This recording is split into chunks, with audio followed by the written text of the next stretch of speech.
आमदार शिरीषकुमार नाईक यांची दुसरी टर्म सुरू झाल्याने विकास कामांपासून सुरुवात।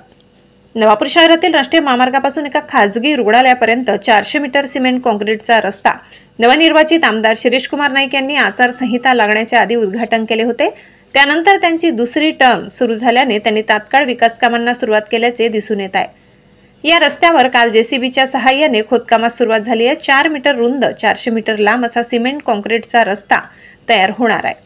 या भागातील नागरिकांना पावसाळ्यात प्रचंड त्रास होत होता। यामुळे आमदार नाईक यांनी कोट्यवधीचा निधी मंजूर करून रस्ते विकास कामांना सुरुवात केली। विकास कामे दर्जेदार होण्यासाठी ठेकेदारांना देखील आमदारांनी तशा सूचना दिल्या। राज्यात महाविकास आघाडीची सत्ता जरी नसली तरी विरोधी पक्षात राहून विद्यमान सरकारशी लढा देऊन मतदारसंघाची विकास कामे केले जातील असे त्यांनी सांगितले। संपूर्ण मतदारसंघाचा विकास होईल असे त्यांनी सांगितले। लोकशाही हक्क न्यूज चॅनलसाठी प्रदीप चौधरी, संचालक, नवापूर।